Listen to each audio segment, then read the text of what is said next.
রহস্য গল্পে আজকের কাহিনী সত্যজিৎ রায়ের প্রফেসর শঙ্কু ও আশ্চর্য পুতুল। আজ আমার জীবনে একটা স্মরণীয় দিন। সুইডিশ একাডেমি অফ সায়েন্স আজ আমাকে ডক্টর উপাধি দান করে আমার গত 5 বছরের পরিশ্রম সার্থক করল। এক ফলের বীজের সঙ্গে আর এক ফলের বীজ মিশিয়ে এমন আশ্চর্য সুন্দর সুগন্ধ সুস্বাদু ও পুষ্টিকর নতুন ফল যে তৈরি হতে পারে, এটা আমার রিসার্চের আগে কেউ জানত না। গত বছর সুইডেনের বৈজ্ঞানিক সোয়েনসেন আমার গ্রিডির ল্যাবরেটরিতে এসে আমার ফলের নমুনা দেখে একবারে চোখ একবারে থ। দেশে ফিরে কাগজে লেখালেখির ফলে আমার এই আবিষ্কারের কথা বিদেশে ছড়িয়ে পড়ে। আজকে আমার এই সম্মানের জন্য সোয়েনসেন অনেকটাই দায়ী। এখন তাই ডায়েরি লিখতে বসে তার প্রতি মন কৃতজ্ঞতায় ভরে উঠেছে। সুইডেনে আগে আসিনি, এসে ভালোই লাগছে। সুন্দর পরিষ্কার পরিচ্ছন্ন দেশ। এটা মে মাস, তাই 24 ঘন্টায় সূর্য দেখছি। কিন্তু সেই সূর্য কেমন ঘোলাটে, নিস্তেজ। সবসময় মনে হয় সন্ধে হয়ে আছে। শীতকালে যখন রাত ফুরোতে চায় না, তখন না জানি লোকের মনের অবস্থা কেমন হয়। শুনেছি 6 মাস রাতের পর প্রথম সূর্যের আলো দেখে এখানকার লোক নাকি আনন্দে আত্মহারা হয়ে আত্মহত্যা করে। আমরা যারা বিষুবরেখার কাছাকাছি থাকি তারা বোধহয় ভালোই আছি। বেশি উত্তরে ঠান্ডা দেশে যারা থাকে তাদের হিংসে করার কোনো কারণ নেই। এখানকার কাজ সেরে নরওয়েতে যাওয়ার ইচ্ছে ছিল। এর অবশ্যই একটা কারণ আছে। বছর 4 আগে যখন ইংল্যান্ডে যাই, তখন বিখ্যাত প্রাণীতত্ত্ববিদ প্রফেসর আর্চিবোল্ড অ্যাকরয়েডের সঙ্গে বেশ ঘনিষ্ঠ আলাপ হয়। সাসেক্সে তার কটেজে একটা উইকেন্ডও কাটিয়ে এসেছিলাম। অ্যাকরয়েডও তখন নরওয়ে যাব করছেন, কারণ সেখানে তিনি নাকি লেমিং বলে ইঁদুর জাতীয় এক অদ্ভুত জানোয়ার বাস করে, সেইটা তিনি স্টাডি করবেন। লেমিং এক আশ্চর্য প্রাণী। বছরের কোনো একটা সময় এরা কাতারে কাতারে জঙ্গল থেকে বেরিয়ে সমুদ্রের দিকে যাত্রা করে। পথে শিয়াল, নেকড়ে, ঈগল পাখি সমস্ত আক্রমণ অগ্রাহ্য করে ক্ষেতের ফসল নিঃশেষ করে সব শেষে সমুদ্রে পৌঁছে সেই সমুদ্রের জলে ঝাঁপিয়ে পড়ে আত্মহত্যা করে। দুঃখের বিষয়, অ্যাকরয়েডের স্টাডি বোধহয় অসমাপ্ত থেকে গিয়েছিল, কারণ গিরিডি থাকতেই কাগজে পড়েছিলাম নরওয়ে ভ্রমণের সময় তার মৃত্যু হয়। অ্যাকরয়েডের পক্ষে যেটা সম্ভব হয়নি, আমার দ্বারা সেটা হয় কিনা দেখব বলে নরওয়ে যাওয়ার কথা ভাবছিলাম। রাতে ডিনারের পর হোটেলে ফেরার কিছু পরে আমার ঘরের দরজায় টোকা পড়ল। তখনও আমার মাথায় লেমিংয়ের চিন্তাই ঘুরছিল। দরজা খুলে দেখি একটি মাঝবয়সী লম্বা ভদ্রলোক, মাথায় সোনালি চুল, চোখে সোনার চশমা, আর সেই চশমার পুরু কাঁচের পেছনে একজোড়া তীক্ষ্ণ নীল চোখ। ভদ্রলোক ঠোঁট ফাঁক করে অল্প হেসে যখন তার পরিচয় দিলেন, তখন লক্ষ্য করলাম তার একটা দাঁত সোনা দিয়ে বাঁধানো। তার কথায় জানলাম তার বাস নরওয়ের সুলিটেলমা শহরে। নাম গ্রেগর লিন্ডকুইস্ট। লোকটি নাকি শিল্পী, বিখ্যাত লোকেদের প্রতিকৃতি তৈরি করেন ঠিক পুতুলের মতো করে, অর্থাৎ গায়ের রং, চুল, নখ, পোশাক টোশাক সব আসল মানুষের মতো, কেবল 6 ইঞ্চির বেশি নয়। একথা সে কথার পর একটু বিনয়ী কিন্তু কিন্তু ভাব করে বললেন, আপনি যদি আমার ওখানে দিন কতক আতিথ্য গ্রহণ করেন তাহলে আমি অত্যন্ত আনন্দিত হব। সেই অবসরে আপনার একটি পুতুল প্রতিকৃতি গড়ে নিতে পারব। লিন্ডকুইস্ট আরও বললেন যে তার কালেকশনে নাকি কোনো বিখ্যাত ভারতীয় পুতুল মূর্তি নেই, এবং আমি এই প্রস্তাবে রাজি হলে তিনি নাকি নিজেকে ধন্য মনে করবেন। কথায় কথায় আমার লেমিং সম্বন্ধে জানবার আগ্রহটাও প্রকাশ পেয়ে গেল। তাতে ভদ্রলোক বললেন, লেমিংয়ের সন্ধানে বনবাজারে ঘোরার আগে তিনি তার বাড়িতেই নাকি একটি লেমিং সংগ্রহ করে আমায় দেখাতে পারবেন। এরপরে আমার আর কিছু বলার রইল না। আগামী বৃহস্পতিবার ভদ্রলোকের সঙ্গে নরওয়ে যাত্রা করব স্থির করেছি। 17 মে। 2 দিন হলো সুলিটেলমা শহরে এসেছি। নরওয়ের উত্তর প্রান্তে কুয়েলেন উপত্যকায় এই শহরটি ভারী মনোরম। আশেপাশে তামার খনি রয়েছে, আর শহরের পশ্চিম দিকে প্রহরীর মতো দাঁড়িয়ে রয়েছে সুলিটেলমা পর্বতশৃঙ্গ। 6000 ফিটের মতো হাইট, কাজে আমাদের হিমালয়ের একটি শৃঙ্গের কাছে একে সামান্য টিলা মনে হবে, কিন্তু নরওয়েতে এই শৃঙ্গ উচ্চতায় 2য় স্থান অধিকার করে। লিন্ডকুইস্ট আমাকে পরম যত্নে রেখেছেন। এর বাড়ির আশেপাশে আর কোনো বাড়িটারই চোখে পড়ে না। এমনিতেই নরওয়ে দেশটার লোকসংখ্যা কম, তার মধ্যেও লিন্ডকুইস্ট যেন একটি জনবিরল পরিবেশ বেছে নিয়েছে। আমার এতে কোনো আপত্তি নেই। আমাদের গিরিডির বাড়িটাও নিরিবিলি জায়গায় বেছেই তৈরি করেছিলাম আমি। লেমিং এখনো দেখা হয়নি, 2-1 দিন সময় চেয়ে নিয়েছে লিন্ডকুইস্ট। এতেও আপত্তি নেই, কারণ আমি হাতে কিছুটা সময় নিয়ে দেশ ছেড়েছি। আপাতত বিশ্রামের প্রয়োজন, ট্রাউট মাছ খাচ্ছি আর খুব ভালো চিজ খাচ্ছি। সব মিলে বেশ আরামে আছি। তবে লিনকুইস্টের একটা বাতিক মাঝে মাঝে যেন কেমন অস্বস্তির সৃষ্টি করে। সে আমার দিকে প্রায়ই একদৃষ্টে চেয়ে থাকে। কথা বলার সময় চাওয়াটা অস্বাভাবিক নয়, কিন্তু যখন দুজনে চুপচাপ বসে থাকি তখন মাঝে মাঝে অনুভব করি সে স্থির দৃষ্টিতে আমার মুখের দিকে চেয়ে আছে। আজ সকালের কারণটা জিজ্ঞাসা না করে পারলাম না। লিনকুইস্ট বিন্দুমাত্র অপ্রস্তুত না হয়ে বলল, কোনো লোকের পোর্ট্রেট করার আগে কিছুদিন যদি তাকে ভালো করে দেখা যায় তাহলে মূর্তি গড়ার সময় শিল্পীর কাজ সহজ হয়ে যায়, এবং যার পোর্ট্রেট হচ্ছে তাকেও আর একটানা বেশিক্ষণ পাথরের মতো দাঁড়িয়ে বা বসে থাকতে হয় না। আমার আর একটা প্রশ্ন আরও চেপে রাখতে পারলাম না। বললাম, আপনার পুতুলগুলি কবে দেখাবেন? বড় কৌতূহল হচ্ছে কিন্তু। লিন্ডকুইস্ট বলল, পুতুলগুলোয় ধুলো পড়েছে। আমার চাকর হান্স সেগুলো পরিষ্কার করছে, তারপর কাল সন্ধ্যে নাগাদ সেগুলো দেখাতে পারবো বলে আশা করছি। আর লেমিং?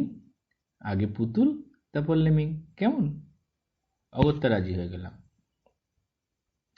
2 ঘন্টা হলো হল ঘরে ফিরেছি, কিন্তু 18 মে রাত 12টা।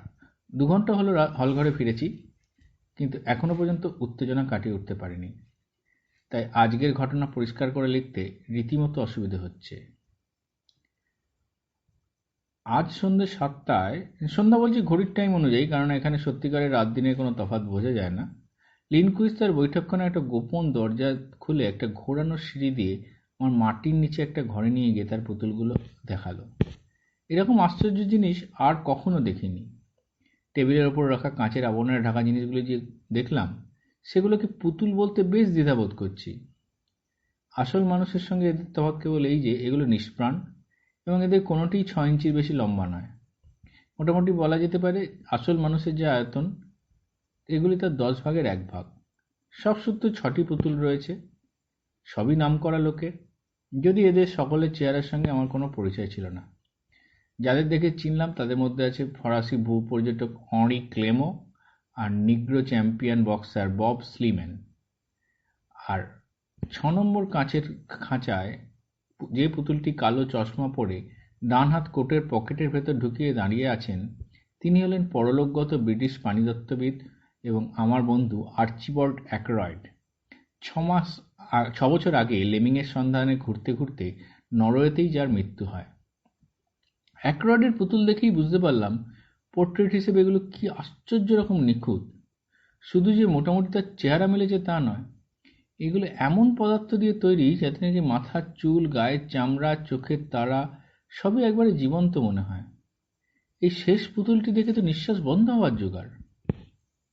অ্যাকরয়েডের সামনে আমাকে এমনভাবে দাঁড়িয়ে থাকতে দেখে লিনকুইস্ট জিজ্ঞাসা করল, কি হলো, একে চেনো নাকি?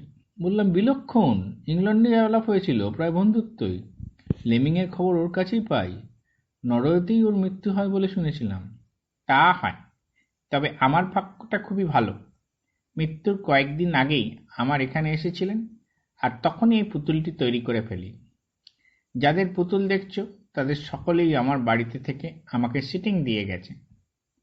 গুপ্ত ঘরটা থেকে ঘোরানো সিঁড়ি দিয়ে ওপরে ওঠার সময় লিনকুইস্ট বলল, পরশু থেকে তোমার পোর্ট্রেটের কাজ শুরু করব। আমি ঘরে বসে বসে ডায়েরি লিখছি, আর অ্যাকরয়েডের সেই হাসি হাসি মুখটা আমার মনে পড়ছে। কোনো মানুষের পক্ষে যে এমন পুতুল তৈরি করা সম্ভব হতে পারে এটা আমি কল্পনাও করতে পারিনি।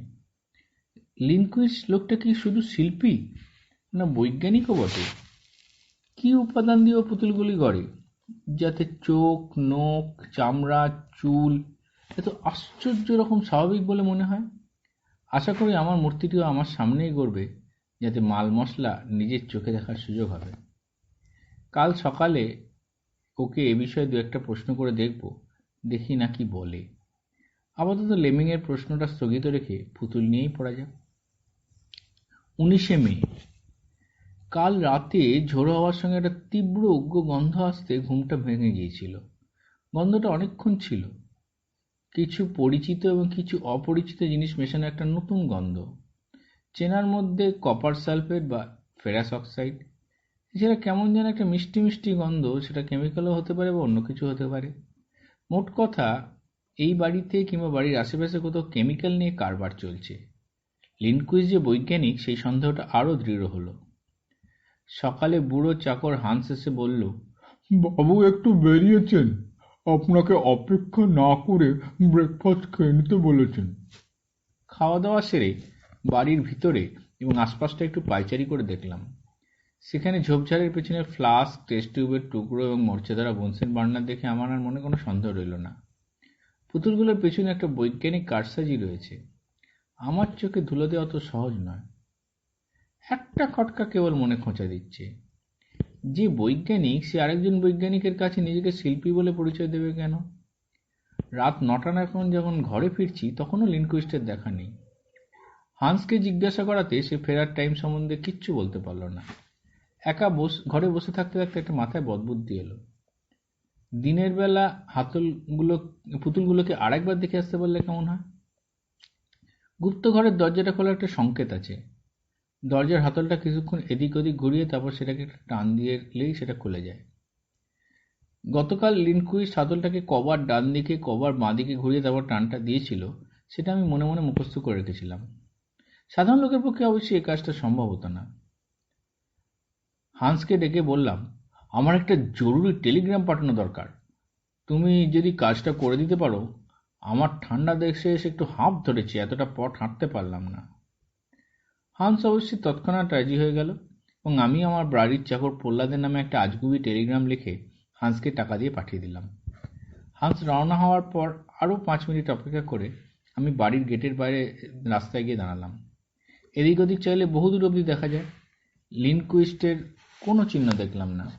বুঝলাম সে ফিরলেও মিনিট 15 আগে নয়। ভেতরে গিয়ে এসে গুপ্ত দরজার গিয়ে মুখস্থ মাফিক হাতলটা এদিক ওদিক ঘোরানো শুরু করলাম। যথাসময়ে একটা খচ শব্দের দরজাটা খুলে গেল। পকেটে টর্চ ছিল, সেটা জেলে ঘোরানো সিঁড়ি দিয়ে নিচে নেমে গেলাম। গুপ্ত ঘরে পৌঁছে একটা করে কাঁচের খাঁচাগুলোর উপর আলো ফেলে ফেলে দেখতে শুরু করলাম। কালকের চেয়ে বিশেষ তফাৎ চোখে পড়ল না। 1 নম্বরে সে ইতালির গায়ক, বোধহয় নাম মারিও বাতিস্তা। 2-এ মুষ্টিযোদ্ধা বব স্লিম্যান। 3-এ ফরাসি পর্যটক আরি ক্লেমো। 4-এ জাপানি সাঁতারু হাকিমোতো। 5-এ সেই জার্মান কবি, নাম মনে নেই। আর 6-এ আমার বন্ধু অ্যাক্রয়েড। আমি টর্চটা নিয়ে অ্যাক্রয়েডের খাঁচার দিকে এগিয়ে গেলাম। খাঁচাগুলি বেশ, এরকম জিনিস আগে আমি দেখিনি কখনো। এটা একরকম কাঁচের আবরণ থাকে মন্দিরের চূড়োর মতো, যাতে অনেক সময় ভালো গড়ি বা মূর্তি ঢাকা দেওয়া থাকে। এই কতকটা এইরকম, কিন্তু তফাৎ এই যেতে একটা দরজা আছে, তাতে কবজা এবং চাবি লাগানোর বন্দোবস্ত আছে। আমি অবশ্যই ইচ্ছে করলে পুরো ঢাকনাটাই হাত দিয়ে তুলে ফেলা যায়।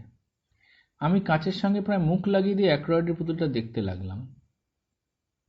দেখতে দেখতে মনে হলো গতকালের ভঙ্গির সঙ্গে যেন একটু সামান্য তফাৎ। কালকে যেন ডানারটা পকেটের মধ্যে একটু বেশি ঢোকানো মনে হয়েছিল। তাই কি না আমার চোখের ভুল? এমনও হতে পারে যে পুতুলগুলির অঙ্গ প্রত্যঙ্গ নাড়ানোর ব্যবস্থা আছে। লিন্ডকুইস্ট হয়তো মাঝে মাঝে দরজা খুলে তাদের দাঁড়াবার ভঙ্গিটা একটু বদল করে দেয়, কিংবা হয়তো পুতুলগুলোকে ঝাড়পোছ করার সময় হাত পা একটু নড়ে যায়। একবার খুলে পরীক্ষা করতে দেখলে কেমন হয়। কিন্তু অ্যাক্রয়েডের পুতুলটা হাত দিতে কেমন সংকোচ বোধ হলো। কিন্তু তাই জাপানি সাঁতারুর পুতুলের ঢাকনাটা খুলে সেটা আস্তে হাতে তুলে নিলাম। নিয়েই বুঝলাম হাত পা নাড়ানোর কোনো উপায় লিন্ডকুইস্ট রাখিনি। পুতুলগুলো একেবারে অসর এবং অনড়। কাঁচের ঢাকনা চাপা দিয়ে ঘোরানো সিঁড়ি দিয়ে উঠে গুপ্ত দরজা বন্ধ করে নিজের ঘরে ফিরে এলাম। লিন্ডকুইস্ট ফিরল রাত 12:30টার সময়। দুপুরে খাওয়ার টেবিলে তাকে বললাম, আজ একটু পড়াশোনা করার ইচ্ছে আছে। তোমাদের এখানেও শুনেছি একটা ভালো পাবলিক লাইব্রেরি আছে, একবার যাওয়া যায় কি?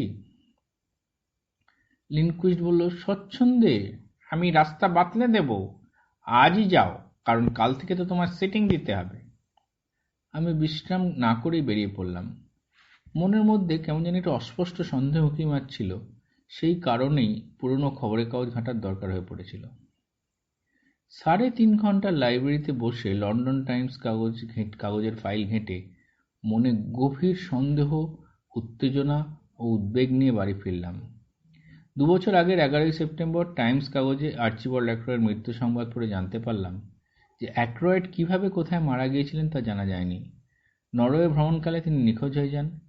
তাকে শেষ দেখা গিয়েছিল ফিয়র্ড ভ্রমণের উদ্দেশ্যে একটি নৌকায় চাপতে। সেই নৌকাটির কোনো খোঁজ পাওয়া যায়নি, কাজেই ধরে নেওয়া হয়েছিল নৌকাডুবির ফলে অ্যাক্রয়েডের মৃত্যু ঘটে। ব্লব সিম্যান, হাকিমোতো ও অঁরি ক্লেমোর মৃত্যু সংবাদ পড়লাম। এরা সকলেই ইউরোপে নিখোঁজ হয়েছেন এবং সকলকেই অনেক অনুসন্ধানের পর মৃত বলে ধরে নেওয়া হয়েছে। বাড়ি ফিরে এসে বাকিটা দিন যথাসাধ্য স্বাভাবিকভাবে কাটিয়ে দিতে চেষ্টা করলাম। লেমিং সম্বন্ধে কৌতূহলটা মন থেকে প্রায় মুছে গেছে। রাতে খেতে বসে লিনকুইস্ট বলল, শঙ্কু, তুমি মদ খাও না?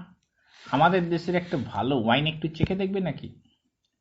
অবশ্যই আমার এই বিশেষ মদটা রোচে না, তবে লোকে খুব ভালো বলে। একটু দেখো না খেয়ে, পাছে লিনকুইস্টের মনে আমার সম্বন্ধে সন্দেহ কোনো জাগে। তাই আপত্তি করলাম না। লিনকুইস্ট খানিকটা মদ গ্লাসে ঢেলে দিল। তা গ্লাসটা ঠোঁটের কাছে আনতেই কেমন একটা সন্দেহজনক গন্ধ পেলাম। তাও সামান্য খানিকটা চুমুক দিয়ে সেটাকে ন্যাপকিনে ফেলে দিয়ে বললাম, এ ব্যাপারে তোমারও আমার রুচি একই রকম। এর চেয়ে তাছে তুমি যেটা পান করছো সেটাই কিছুটা আমাকে দাও না। লিনকুইস্ট মদের মধ্যে ঘুমের ওষুধ দিচ্ছিল, এ বিষয়ে আমার কোনো সন্দেহ নেই। তবে অভিসন্ধিটা আমার কাছে ক্রমশ স্পষ্ট হয়ে আসছে। আজ রাতটা যে করে হোক জেগে থেকেও কি করে সেটা দেখতে হবে। 20শে মে। কাল রাতে না ঘুমানোর ফলে যে অদ্ভুত অভিজ্ঞতা হলো সেটা আজ সকালেই লিখে ফেলছি। লিনকুইস্টের এই কাঠের বাড়ির দরজার চৌকাঠ বলে কিছু নেই। ফলে হয় কি, পাশের ঘরে আলো জ্বালালে দরজা বন্ধ থাকলেও তার তলার ফাঁক দিয়ে আলো দেখা যায়। লিনকুইস্টের বৈঠকখানায় কুকু ক্লকের কোকিল তখন সবে 12টার ডাক ডেকেছে, আর আমি আমার ঘুম তাড়ানি ট্যাবলেটটা না খেয়ে তখন দিব্যি জেগে বসে আছি। কারণ মনে আমার কেমন জানি দৃঢ় বিশ্বাস হয়েছে যে রাতে একটা কিছু ঘটবে। এমন সময় আমার বন্ধ দরজার তলা দিয়ে আলো দেখলাম। কে জানি বৈঠকখানার আলো জ্বেলেছে। কিছুক্ষণ সব চুপচাপ, তারপরে একটা পরিচিত খুচ শব্দ শুনতে পেলাম। এরপর বৈঠকখানার বাতিটা নিভে গেল।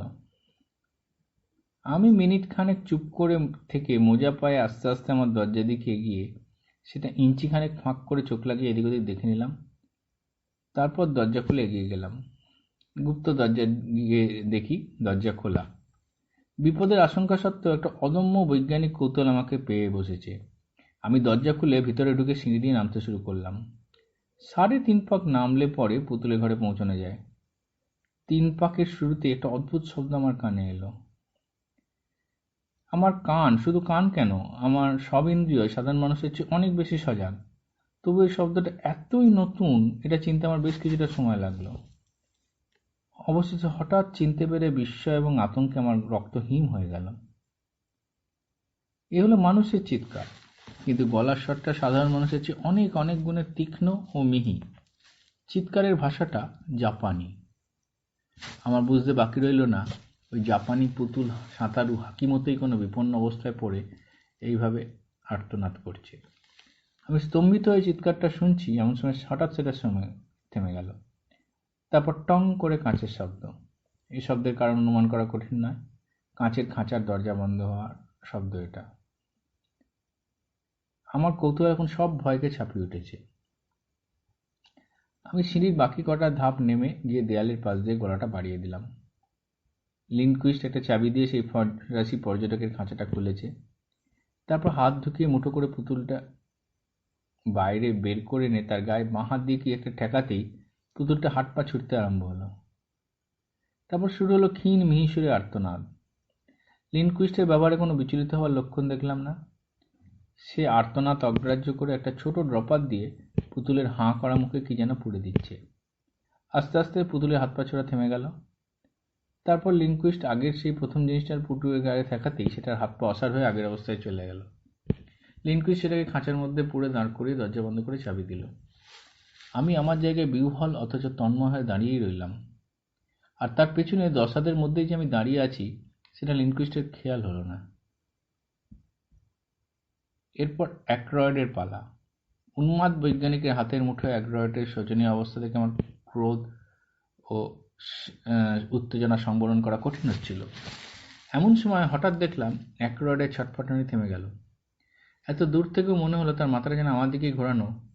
তারপর পরিষ্কার মার্জিত ইংরেজি উচ্চারণ, অতি কষ্টে মেয়ে চিৎকার এলো, শঙ্কু, তুমি কি করছো এখানে? পালাও, পালাও! পুতুলের মুখে আমার নাম শোনা মাত্র লিনকুইস্ট বিদ্যুৎ বেগের সিঁড়ির দিকে দৃষ্টি ঘোরাতো। আমিও ঘুরে 3-4 সিঁড়ি একসঙ্গে উঠে বৈঠকখানা পেরিয়ে আমার ঘরে ঢুকে দরজা বন্ধ করে দিলাম। কিন্তু আশ্চর্য, লিনকুইস্ট আর আমার ঘরের দিকে এলো না। এখন সকাল 9টা। ব্রেকফাস্টের জন্য আমার ডাক পড়েনি। এটাও বুঝতে পেরেছি যে আর ডাক পড়বে না। আমার ঘরের দরজা বাইরে থেকে বন্ধ করে দেওয়া হয়েছে। 23শে মে। কালকের ঘটনার পর 24 ঘন্টা কেটে গেল। এখনও লিনকুইস্টের দেখা নেই। আমার ঘরে কিছু ফল রাখা ছিল, আর আমার সঙ্গে কিছু বিস্কুট ছিল। এছাড়া কাল থেকে কিছুই খাওয়া হয়নি। খিদের সাথে সাথে শরীরে একটা অবসাদ এসে পড়েছে। কাল রাতে একসব বিদঘুটে স্বপ্ন দেখেছি। তার মধ্যে একটাতে দেখলাম ইঁদুরের মতো দেখতে একটা অতিকায় জানোয়ার আমার জানলা দিয়ে ঘরে ঢুকতে চেষ্টা করছে। তারপর একটা বিস্ফোরণের শব্দ আর বিকট চিৎকারে ঘুম ভেঙে গেল। আমি কিছুক্ষণ অবশ হয়ে পড়ে রইলাম। তখন থেকে ঘরে একটা গন্ধ পাচ্ছি। এখন বুঝতে পারছি সেটা আসছে আমার ফায়ার প্লেসের ভেতর থেকে। চিমনি দিয়ে গন্ধটা ঘরে ঢুকছে।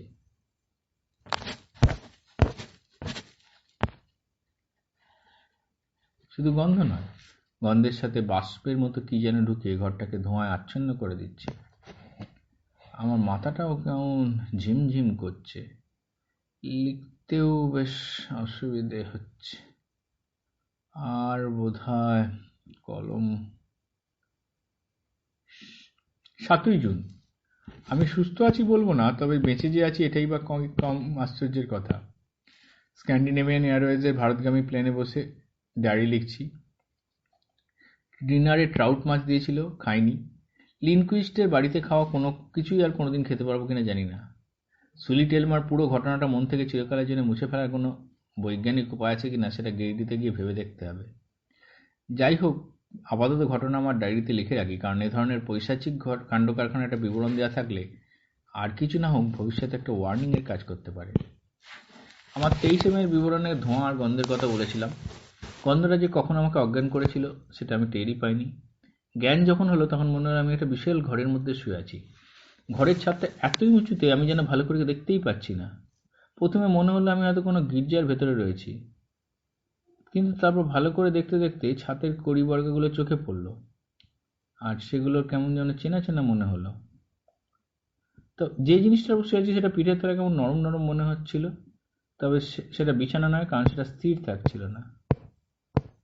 স্তন্দার ভাবটা কেটে গেলে আমার মাথাটা ডান দিকে ঘোরাতেই একটা তীব্র আলোয় আমার চোখটা প্রায় ঝলসে গেল। সেই আলোটাও যেন অস্থির, মাঝে মাঝে আমার চোখে পড়ছে, মাঝে মাঝে সরে যাচ্ছে। একবার আলোটা সরে গিয়ে আরো কিছুক্ষণ আমার চোখটা রেস্ট পাইতে সব ব্যাপারটা বুঝতে পারলাম। আলোটা আসছিল দুটো বিরাট গোল কাঁচ থেকে রিফ্লেক্টেড হয়ে। কাঁচের পেছনে জ্বলজ্বল করছে দুটো মসৃণ নীল চক্র, তার মাঝেও আবার অপেক্ষাকৃত ছোট দুটি কালো চক্র। এই কালো বিন্দু সমেত নীল চক্র দুটিও স্থির নয়, এদিক ওদিক নড়ছে, আর মাঝে মাঝে আমার দিকে চাইছে। হ্যাঁ, চাইছেই বটে, কারণ দুটো আসলে চোখ, লিন্ডকুইস্টের চোখ। কাঁচ দুটো হচ্ছে লিন্ডকুইস্টের সোনার চশমা। আমি শুয়ে আছি লিনকুইস্টের দস্তানা পরা হাতের ওপর, আর আমি আয়তনে হয়ে গেছি অন্য পুতুলগুলোর মতোই, অর্থাৎ যা ছিলাম তার 10 ভাগের 1 ভাগ। কিন্তু সাইজে ছোট হয়ে গেলেও আমার জ্ঞান, বুদ্ধি, অনুভূতি কমেনি। কেবল বাঁ হাতের কাঁধের কাছটা একটা যন্ত্রণা। বুঝলাম সেখানে একটা ইঞ্জেকশন দেওয়া হয়েছে। লিনকুইস্ট এবার আমার উপর ঝুঁকে পড়ল। তার গরম নিঃশ্বাস আমার শরীরের উপর অনুভব করলাম। এবার তার ঠোঁটটা ফাঁক হতেই সোনার দাঁতটা ঝলমল করে উঠল। সঙ্গে সঙ্গে মদের গন্ধ আর উত্তপ্ত হাওয়া। লিনকুইস্টের কথা, আমার হবিটা কেমন বলো তো শঙ্কু? বেশ নতুন ধরনের, নয় কি? লোকে ডাক টিকিট জমায়, দেশলাইয়ের লেবেল জমায়, পুরনো টাকা জমায়, অটোগ্রাফের খাতায় লোকের সই জমায়, আর আমি বাছাই বাছাই করে দেশ বিদেশের বিখ্যাত লোকদের ধরে ধরে তাদের পুতুল করে কাঁচের ঢাকনা ঢেকে রেখে দিই। আমার এই অদ্ভুত শখ, এই আশ্চর্য বৈজ্ঞানিক বুদ্ধির জন্য কি কেউ উপাধি দেবে? কেউ না।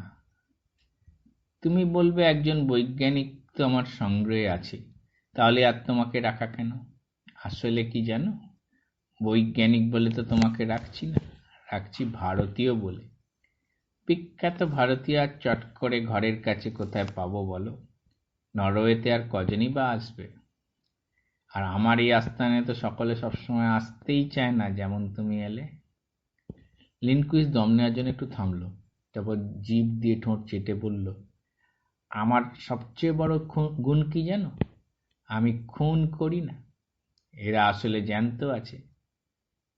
দিনের বেলায় ইলেকট্রিক শক দিয়ে এদের অসাড় করে দিই, রাত 12টায় আবার শক দিয়ে জাগিয়ে ড্রপার দিয়ে খাইয়ে দিই। প্রয়োজন হলে এদের সঙ্গে কথাবার্তাও বলি। তবু আফসোস এই যে এরা এত নির্ভাবনায় থেকে কেউই খুশি থাকতে পারছে না। জ্ঞান হলে সবকটাই আমাকে বাঁচাও, আমাকে উদ্ধার করো ইত্যাদি বলে চেঁচাতে থাকে। যেখানে খাওয়া পড়ার কোনো চিন্তা করতে হচ্ছে না, জীবন ধারণের কোনো সমস্যার প্রশ্ন উঠছে না, সেখানে পালাবার এত ইচ্ছের কারণটাই তো আমি বুঝতে পারছি না। তোমাকে দেখে মনে হয় বেশ সহজেই পোষ মানবে, তাই না শঙ্কু? লিনকুইস তার কথা শেষ করে আমাকে তার হাত থেকে নামিয়ে টেবিলের ওপর শোয়ালো। আমার কোমরের আর বুকের ওপর একজোড়া স্ট্র্যাপ আটকে বন্দি করে ফেলল। আমি আপত্তি বা গায়ের জোর দেখানোর কোনো চেষ্টাই করলাম না, কারণ আমি জানতাম তাতে কোনো ফলই হবে না। এখন যেটা দরকার সেটা হলো মাথাটাকে ঠান্ডা রাখা এবং আমার এই ক্ষুদে অবস্থায় কেবল বুদ্ধি খাটিয়ে কী করে লিনকুইস্টকে সাহায্য করা যায় সেটা ভেবে স্থির করা। লিনকুইস্ট বলেছে যে ক্ষুদে মানুষকে অসাড় পুতুলে পরিণত করতে ইলেকট্রিকের শক দিতে হয়। কারণ আমাকে কিন্তু ইলেকট্রিক শক দিয়ে লিনকুইস্ট বিশেষ সুবিধা করতে পারবে না, কারণ আমার গেঞ্জির নিচে আমার সেই কার্বোথিনের পাতলা জামাটা রয়েছে। সেবার গিরিডিতে ঘরের মধ্যে আমার বাগানে গাছের চারাগুলো বাঁচাতে গিয়ে কাছাকাছি তাল গাছে বাজ পড়ায় আমি অজ্ঞান হয়ে গেছিলাম। তারপরে এই জামাটা আবিষ্কার করে থাকি এবং 24 ঘন্টা পরে থাকি। লিনকুইস্ট আমাকে শোয়ানো অবস্থায় রেখে ঘরের অন্যদিকে চলে গেল। এবার দেখলাম ঘরের আলোটা হঠাৎ নিভে গেল। তারপর একটা কাঠের টেবিল টানার শব্দ পেলাম, তারপর কাঁচের ঠোংঠাং আওয়াজ, তারপর একটা সুইচ জ্বালানোর সঙ্গে সঙ্গেই আবার একটা গায়ের ওপর তীব্র আলো এসে পড়ল। লিনকুইস্ট আমার দিকে এগিয়ে আসছে। দেখলাম লিনকুইস্টের চশমার ঝলকানি। এবার তার দৈত্যের মতো হাতটা নেমে এলো আমার দিকে, তাতে একটা ইলেকট্রিকের তার লক্ষ্য করলাম। এবার তার ঠোঁট দুটো ফাঁক হয়ে আবার সোনার দাগটা দেখা গেল, আর চাপা কর্কশ স্বরে কথা এলো, এসো বাচ্চাতন, আমার 7 নম্বর পুতুল, এসো। তার ইলেকট্রিকের তার সময় লিনকুইস্টের ডান হাতটা আমার সমস্ত শরীরটাকে আচ্ছাদন করে ফেলল। আমার স্নায়ুর ভেতরে একটা সামান্য শিহরণে বুঝতে পারলাম যে লিনকুইস্ট তারটা আমার গায়ে ঠেকিয়েছে। প্রায় 5 সেকেন্ড সে তারটাকে এভাবে ঠেকিয়ে রেখে সেটাকে সরিয়ে নিল। আমি মটকা মেরে মরার মতো পড়ে রইলাম। ঘরের বাতি জ্বলে উঠল। লিনকুইস্ট আমার স্ট্র্যাপগুলোকে আলগা করে আমাকে হাতে তুলে নিল। আমি হাত পাগুলোকে টান করে রইলাম, যেন পুতুল হয়ে গেছি।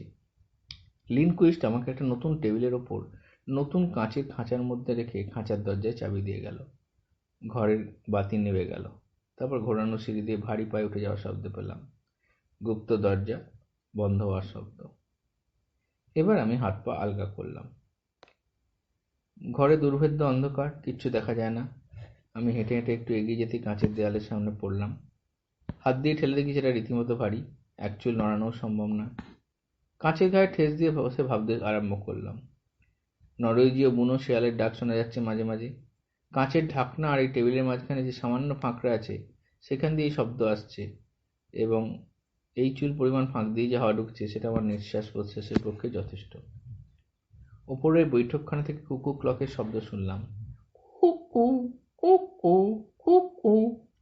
3টে বাজল। রাত না দিন তা বোঝার উপায় নেই। আধো আধো ঘুমের আওয়াজ অনুভব করলাম। পা দুটোকে সামনে ছড়িয়ে দিয়ে গাটাকে এলিয়ে দিলাম। নিজের অবস্থার কথা ভাবতে হাসি পেল। আমি ত্রিলোকেশ্বর শঙ্কু, সুইডিশ একাডেমি অফ সায়েন্স কর্তৃক সম্মানিত বিশ্ববিখ্যাত বাঙালি বৈজ্ঞানিক, আজ একজন নরওয়েজীয় পাগলের হাতে পুতুল অবস্থায় বন্দী। গিরিডির কথা মনে পড়ছে।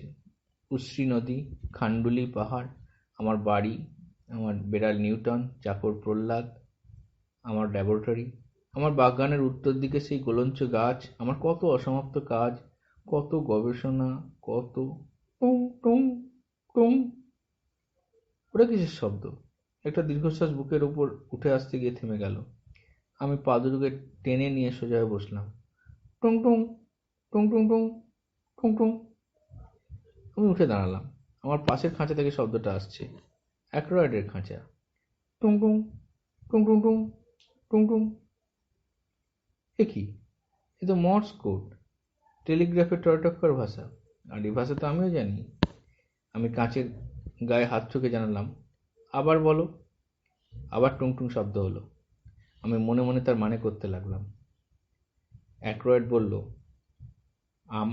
আমারও কর্বত্রিনের পোশাক, আমি পুতুল সেজে আছি। তুমি যেদিন এলে দেখে আনন্দ হলো, ভয় হলো, প্রকাশ করিনি। আমি টুংটুং করলাম, দ্বিতীয় দিন যখন একা ছিলাম? একা এসেছিলে? দেখিনি, বোধহয় ঘুমিয়েছিলাম। দাঁড়িয়ে ঘুমানো অভ্যেস করেছি। সেদিন রাতে আর থাকতে পারলাম না, চেঁচাতে বাধ্য হলাম। কদিন আছো এখানে? 2 বছর। আমার মৃত্যুর সময় থেকেই। অনেক দেখেছি 2 বছরে, অনেক জেনেছি, অনেক ভেবেছি। বোধহয় পালাবার সুযোগ এসছে। মানুষ হয়ে না পুতুল হয়ে? মানুষ। ওষুধ আছে। কাল রাতে খাবার সময় প্রস্তুত থেকো। আজ ক্লান্ত, হাত অবশ, ঘুমোবো। Good night. আমি ধীরে ধীরে কাঁচে টোকা মেরে গুড নাইট জানিয়ে দিলাম।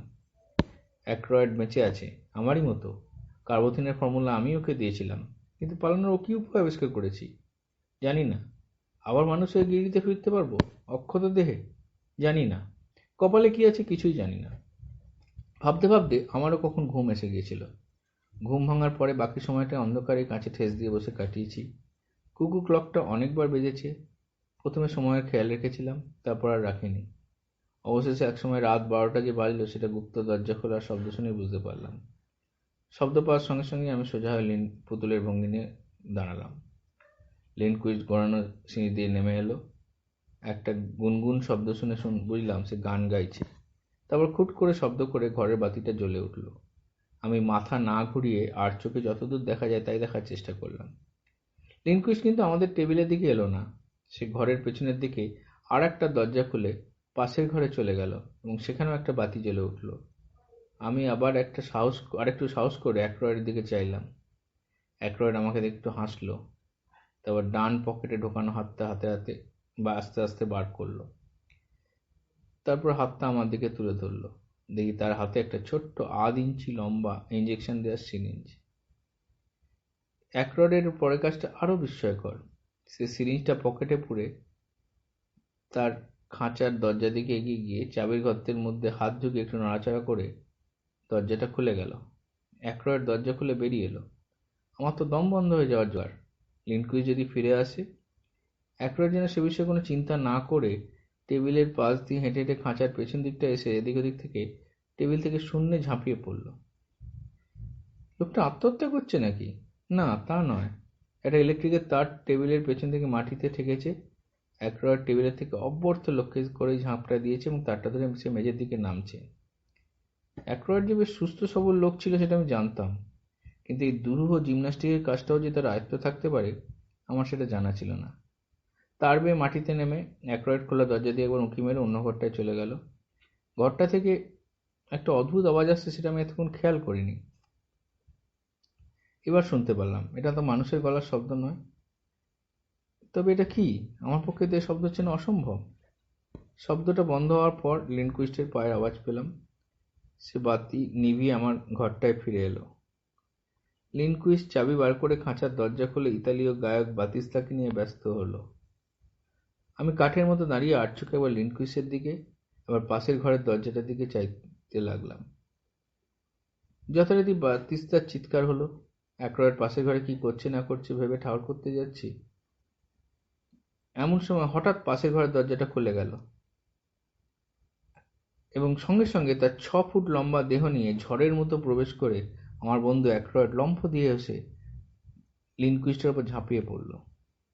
আমি খাঁচার মধ্যে বন্দি, কিন্তু তার উপর দৈর্ঘ্যে মাত্র 6 ইঞ্চি।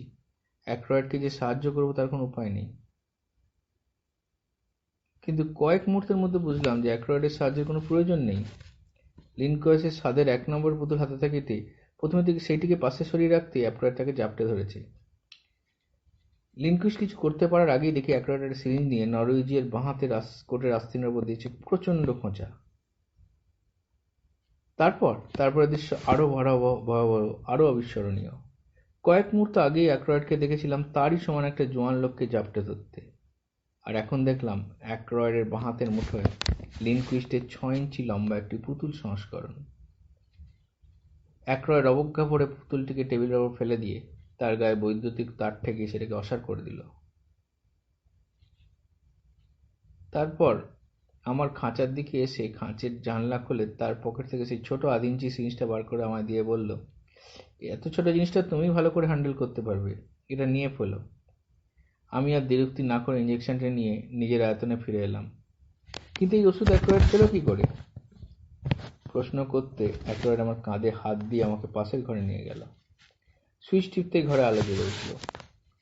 ঘরের মাঝখানে প্রায় ছাদ অব্দি একটা বিরাট কাঁচের খাঁচা, কিন্তু পাশের ঘরের পুতুলের খাঁচার মতোই দেখতে, কিন্তু ভেতরে বিখ্যাত মানুষের বদলে রয়েছে একটি অতিকায় ইঁদুর জাতীয় জানোয়ার।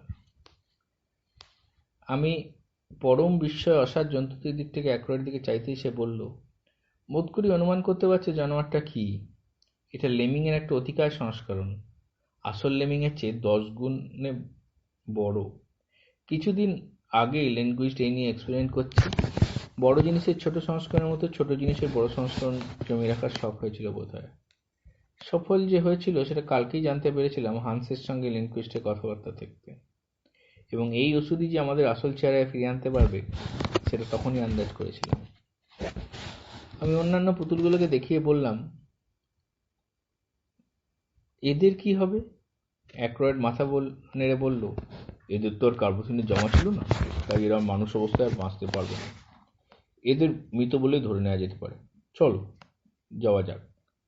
আমরা ঘোরানো সিঁড়ির দিকে রওনা দিলাম। অ্যাক্রয়েডকে গম্ভীর দেখে কেমন জানি সন্দেহ লাগলো।